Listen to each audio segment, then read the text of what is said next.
Bonjour, bienvenue. Cette fois-ci dans le jardin de Grandpa, un thème qui ne manque pas de piquant.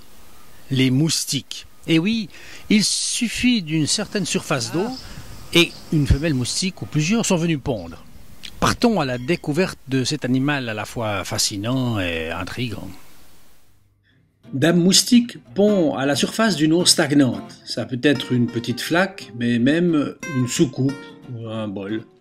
Les œufs collés en amas flottent ainsi et donneront naissance à de petites larves après 1 à 2 jours.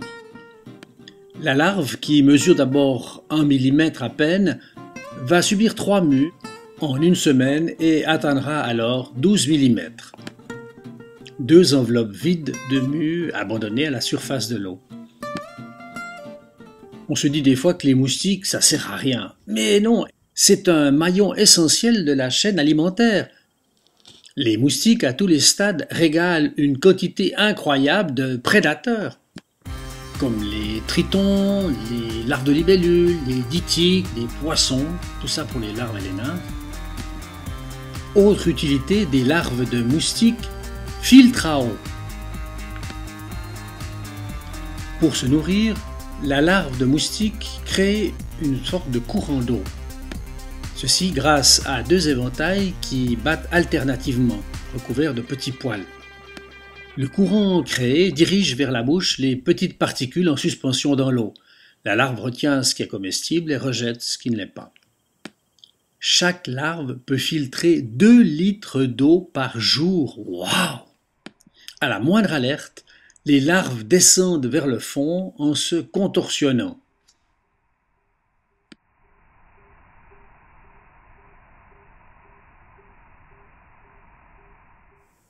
Il suffit de toucher du doigt la surface de l'eau pour provoquer l'alerte générale. Les larves remonteront ensuite tranquillement en se contorsionnant.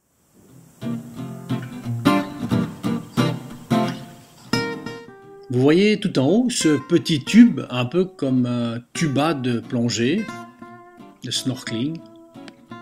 Les larves respirent au moyen d'un siphon situé au bout de l'abdomen et terminé par une couronne de petits poils en forme d'étoile. Les larves ont aussi des branchies, ce qui leur permet de rester au fond en cas de danger pendant un certain temps.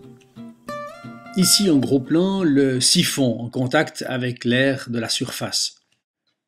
Une mue qui flotte dans l'eau. On voit sur ce squelette externe tous les détails de la tête de la larve. Et c'est une toute nouvelle forme qui prend place maintenant dans l'étang. Regardez à droite.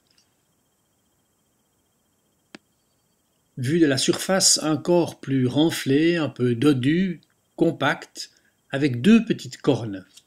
Sur cette vue de profil, on voit l'abdomen recourbé sous l'animal, ses yeux noirs et ses fameuses petites cornes en contact avec la surface. Et oui, mesdames et messieurs, c'est la nymphe, le stade entre la larve et l'adulte. Un peu moins mobile que la larve, elle peut malgré tout, en cas de danger, rejoindre le fond. Elle remontera après un peu comme un bouchon. C'est un peu une exception.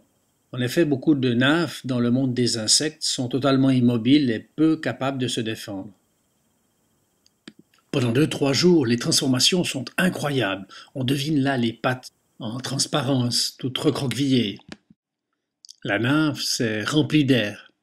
Puis, elle s'étire. Son squelette externe se fend au niveau du dos et l'animal s'en extirpe progressivement. Il se dresse petit à petit à la verticale au-dessus du plan d'eau.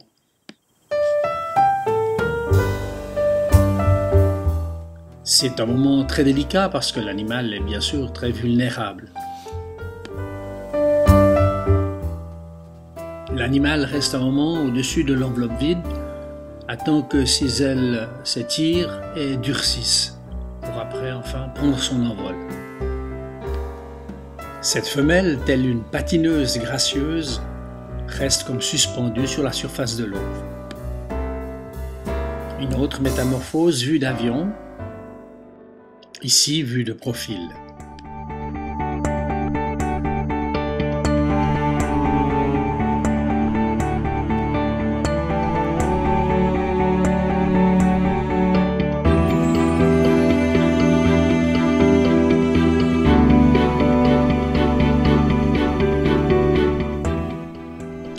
C'est un garçon. Les soies sur ses antennes lui permettent de détecter les battements d'ailes des femelles. Un peu plus tard, il a pris une teinte plus foncée. On voit encore au bout de son abdomen le fourreau dont il s'est extirpé. Encore une sortie vue d'en haut.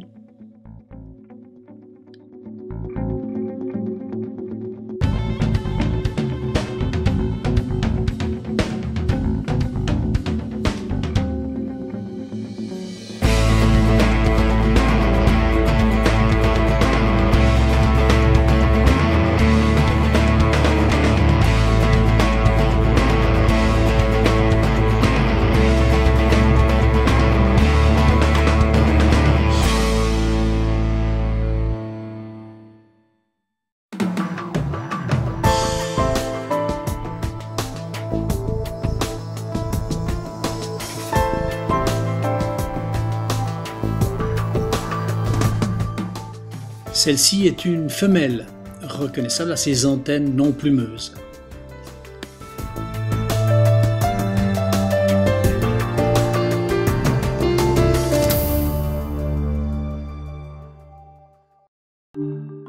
Le scaphandre cristallin est vide, témoin de ce qui s'est passé. Le moustique n'est franchement pas un champion du vol. Un mâle, reconnaissable là. Ses antennes, oui, bien joué. Et la femelle.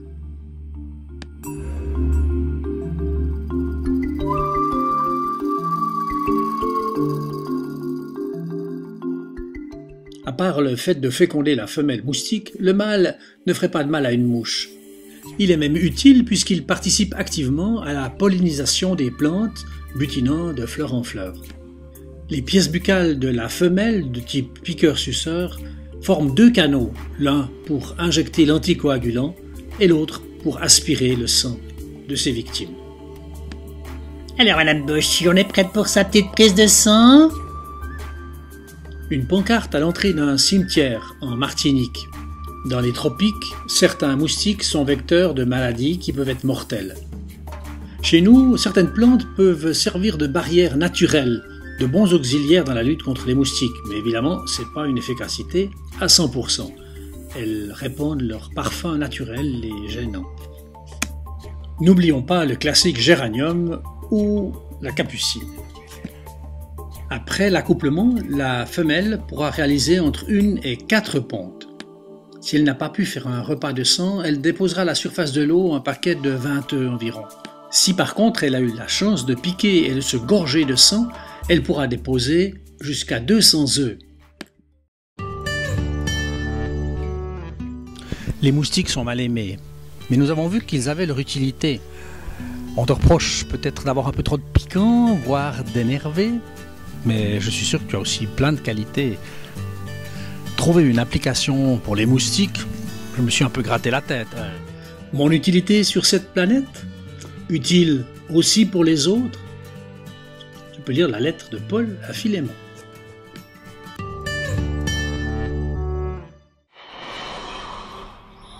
La fabrication d'un petit aquarium à l'aide de verres récupérés d'anciens cadres.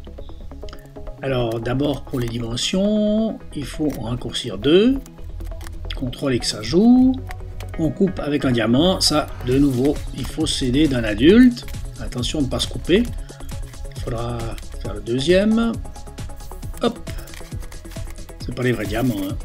Ensuite émousser un petit peu ces parties coupantes, préparer les différentes pièces, il y en a 5, avec du scotch de carrossier, et puis le silicone. Attention, là, absolument un adulte, le silicone peut être très mauvais pour les yeux, donc à manipuler avec précaution.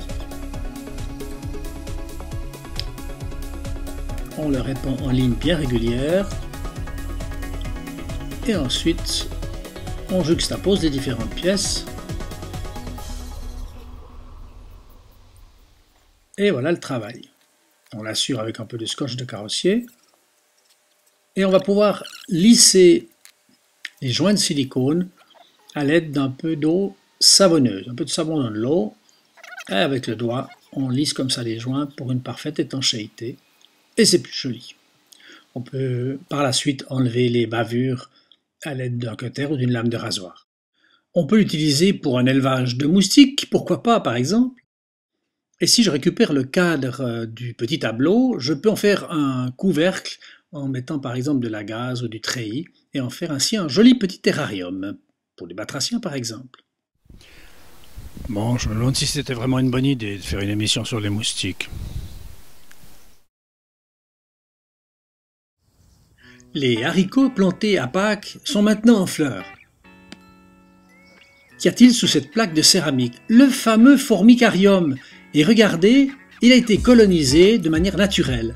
Je l'ai en effet posé au jardin avec son tuyau de sortie. Les ouvrières installent donc les larves et les pupes que l'on voit là sous la plaque au soleil pour qu'elles aient bon chaud.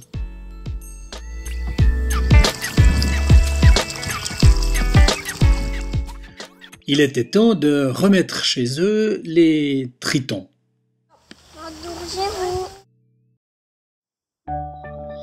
Tiens, après plusieurs semaines, un de nos escargots des haies a creusé une sorte de trou dans la terre. Oh, mais que vois-je? 2 œufs? Oh, il a commencé à pondre.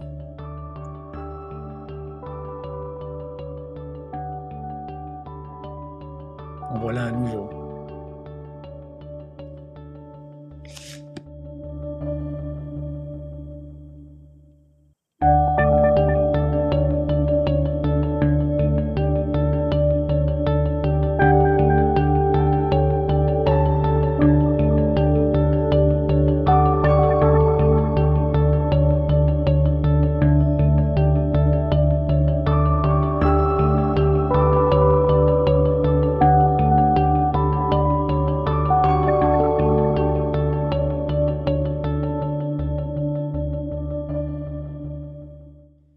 La ponte va continuer ainsi pendant toute la soirée et une bonne partie de la nuit. Et au petit matin, on découvre la ponte de notre escargot.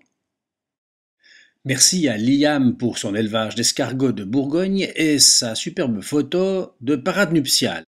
Quant aux goélands, ils continuent de grandir nos jeunes et les adultes continuent de brailler.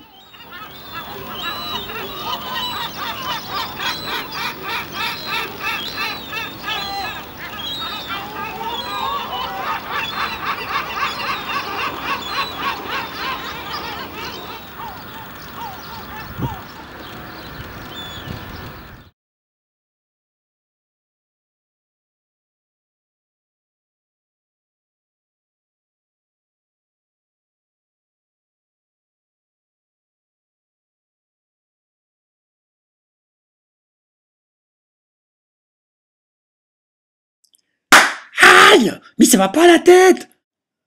Excuse-moi, j'ai cru que c'était un moustique. Ah, chic, la gymnastique des aînés. Ah, c'est fatigant. Demain, je fais les 2 pattes du milieu.